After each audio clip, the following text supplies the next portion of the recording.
Are you all ready? Okay, group 1, who is your representative?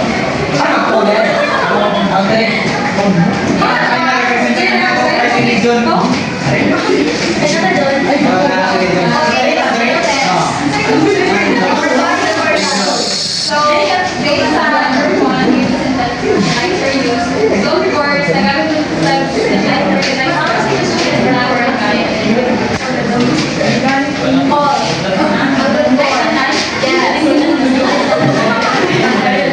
Use of composed and natural fertilizer. So, number 2 is, of course, natural fertilizer. Nagamit siya all organic. And number 3, crop rotation. So, crop rotation, consider sa mga organic depende sa kanang gagamit nila sa pagkanon kung gagamit sila sa synthetic fertilizer. Then number 4, application of chemical pesticides, of course, synthetic. Alright, thank you so much. Let's give her a clap. Who is your representative? John.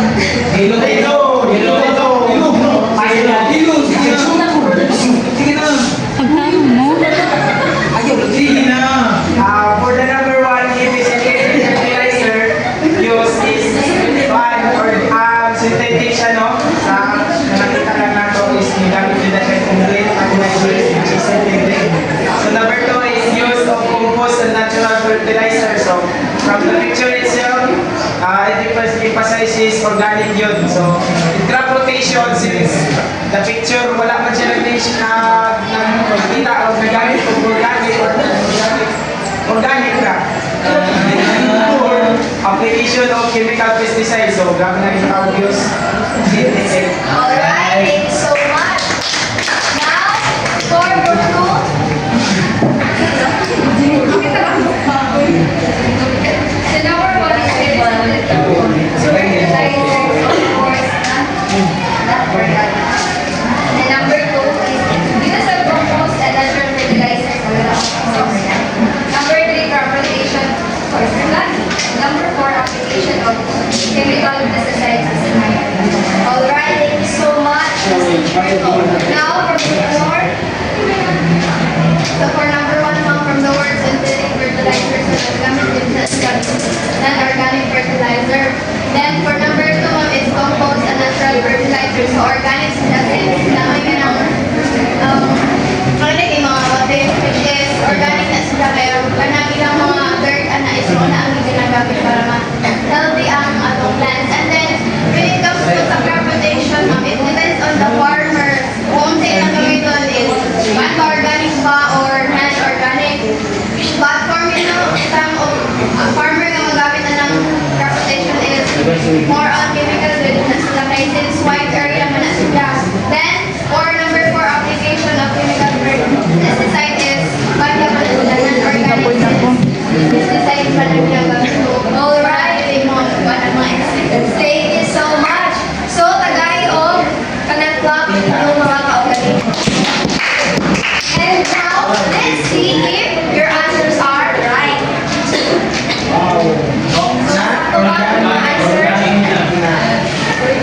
Alright, so now, I really think based on your answers that you have already an idea about our topic for today. Now, so our topic for today is all about advantages of organic farming, the disadvantages and challenges, economic aspects, and future of organic farming.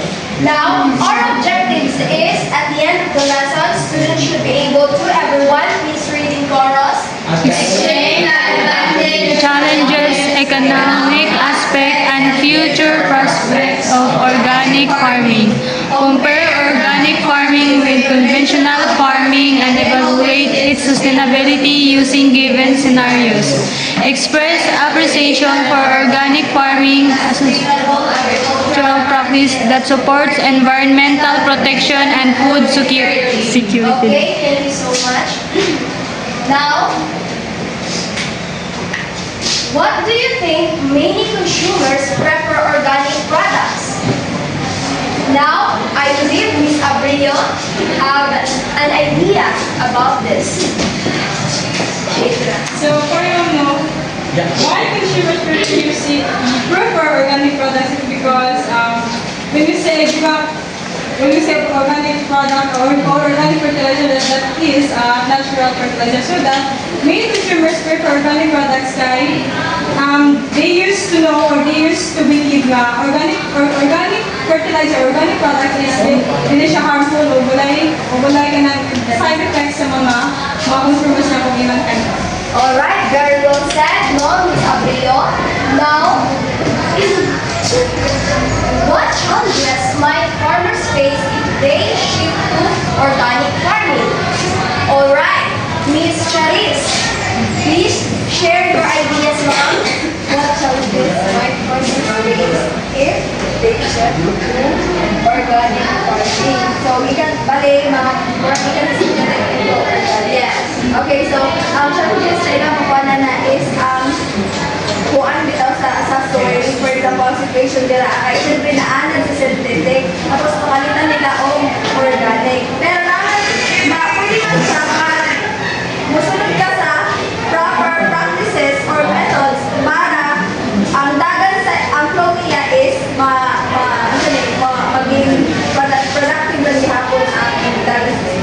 Yes, that's correct, no? Now, do you think organic farming is profitable? Why or why not? Miss Dane, do you have any idea? Yes, it is profitable, guys. But, maybe you think organic farming is profitable. Alright, so any idea? Miss Lisana? So, for this ma'am, it is profitable since kaya ilang ginagamit naman is organic naman siya. So, wala ilang cost na kanang magpalit sila o mga fertilizer na gikan sa mga tindahan. So, gamay na ang ilang gastos. Alright, so very good, no? So, organic farming is profitable. It is because kanang nag-use na siya o kanang organic fertilizers and it can harm sa mga consumers. Now, what are the advantages of organic farming? Since we already discussed earlier about organic farming, now, what is the advantages of organic farming? Mr. Region? Any idea? Based on your own idea. Ang advantage siya sa organic farming is ng natural rock and mula harmful sa mga prutas sa mga vegetables. Alright, thank you so much. So, Mr. Region, yeah. Now, the organic farming provides several important benefits. First is improved soil health. Ms. Chimay Abao, why is it organic farming improves soil health? Improve soil health no kahit ang ilang gigamit na kaning mga sila gamit ng mga fertilizer dito gamit na sila o organic na kaning example ng mga manure composting. Alright, thank you. So, improve soil health. It is because they didn't use chemical pesticides or mga chemical na mga fertilizers. That's why it can improve soil health. Now, protects biodiversity. Isubawin. So, protects biodiversity, no? It is because one of the advantages of organic farming kaya makanagamit of, for example, ng mga chemical pesticides. So, it protects that. Yes, that's correct. And now, reduces pollution. Why is it nag-reduce man ang organic farming of pollution? Miss Arcala?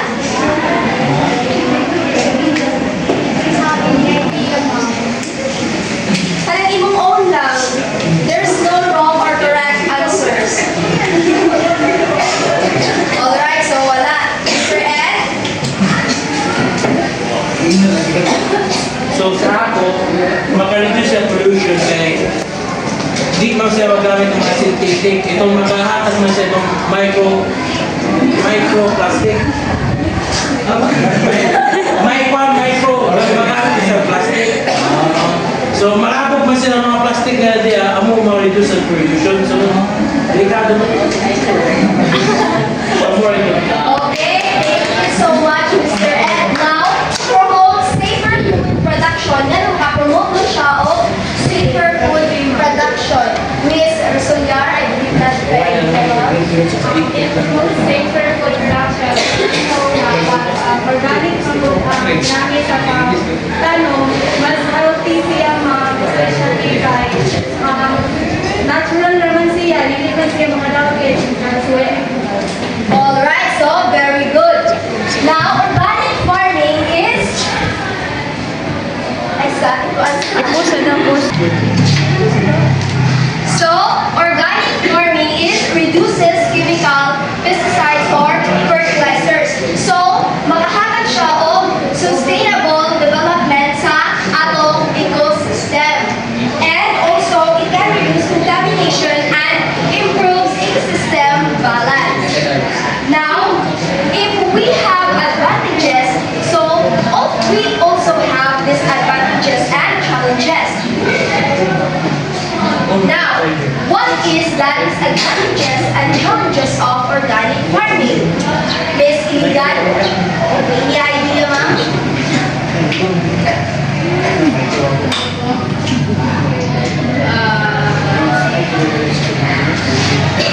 I think the challenges ang ginawa is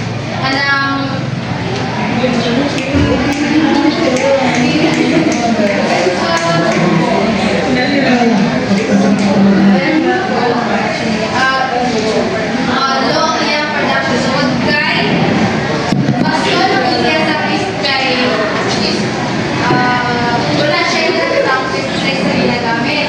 And also, hinay siya mo tulog. Alright, thank you, Miss Iligan.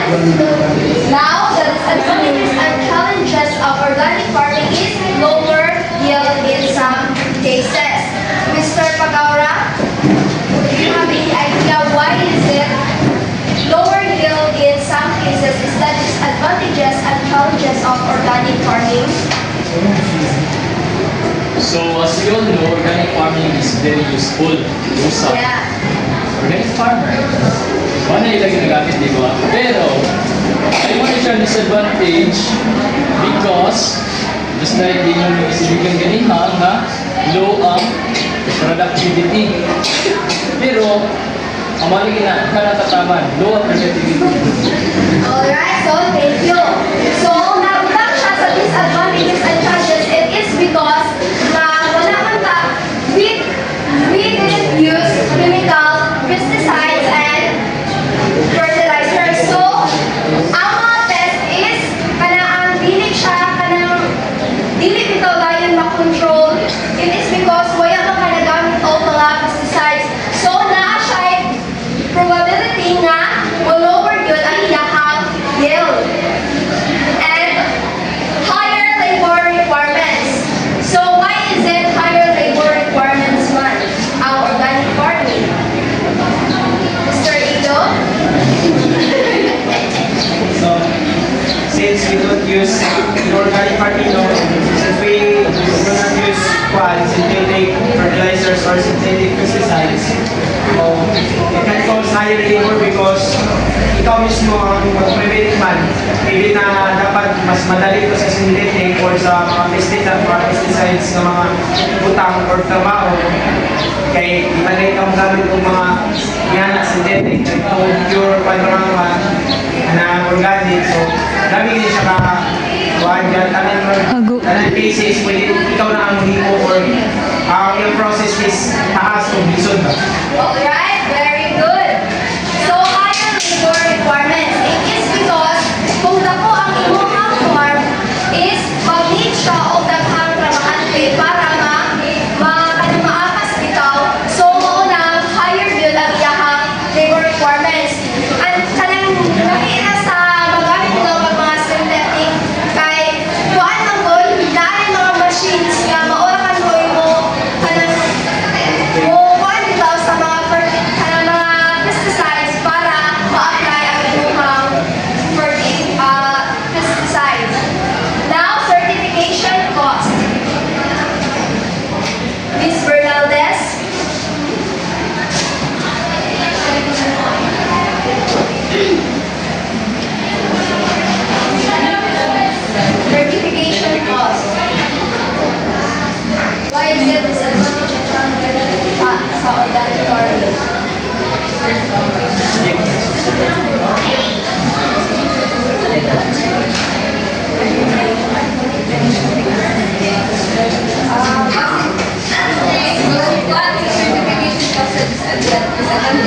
sa organic.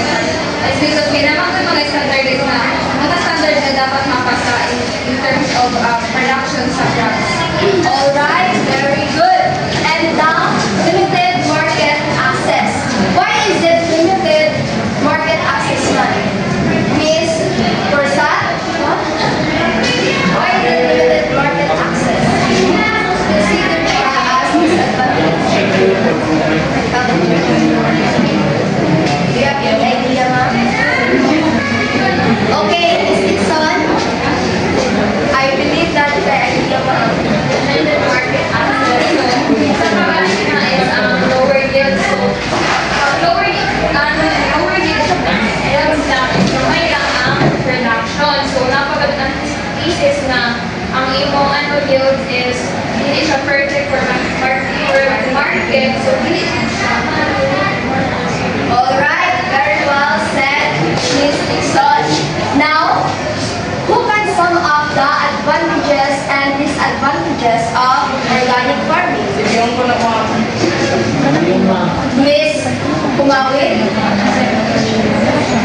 Sum up lang ang advantages of Oh, na. disadvantages.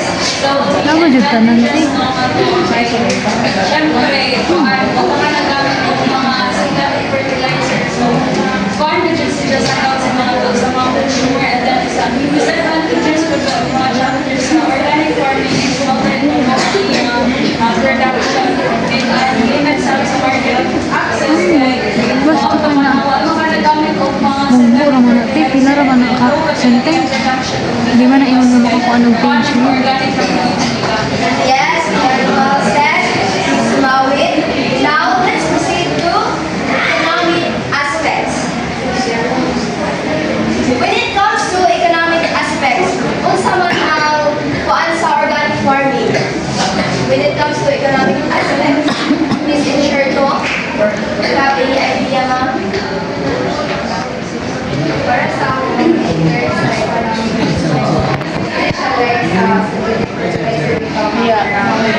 in terms of goods, diba, usually ang pinakakuhan is panamanang synthetic mga fertilizers.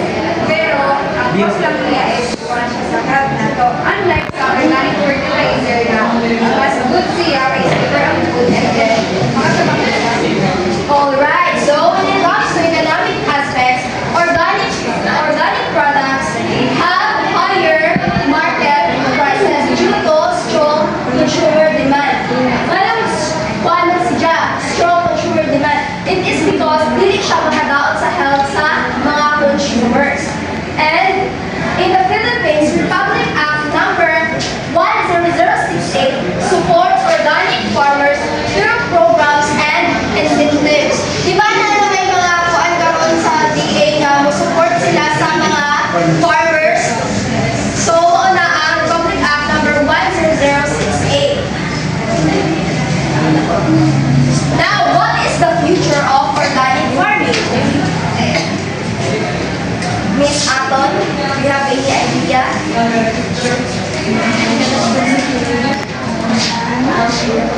What is the future of organic farming? If we apply to the organic farming in our farming system or in siguro na maayo future organic farming. Alright, very good. Any idea? Miss Yagas? What is the future of organic farming?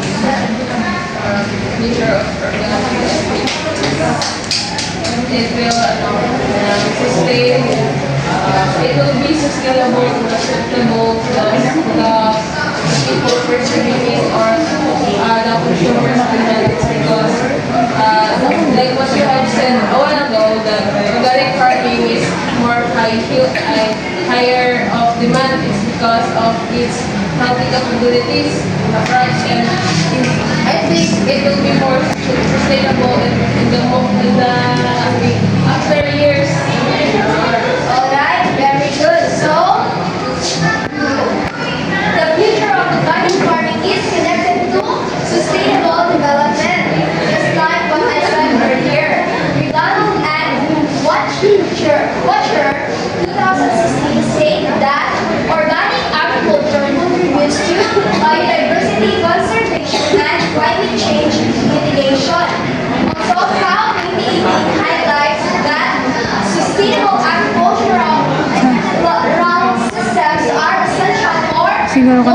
Clear kayo. Security as Gusto niya, gusto ko dito.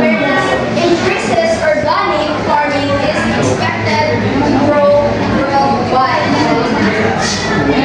Now, Ha? our activity time. Normal naman siguro. No? So our activity for today is Farm Decision Challenge Organic Edition. Everyone, please read the instruction. I want to buy Each group will receive one scenario. Discuss with your group if organic farming is a good solution and explain why. You will have 2 minutes to talk and prepare your answer based on our discussion earlier. After that, choose one representative to share your answer. Alright, so here's your scenario. Kuya, ang sinabi niya.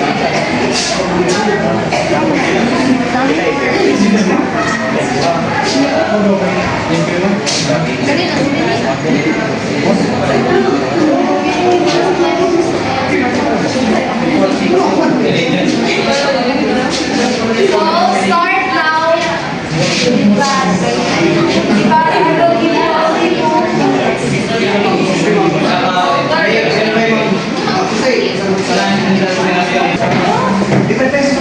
Okay, the first group will present is group 1.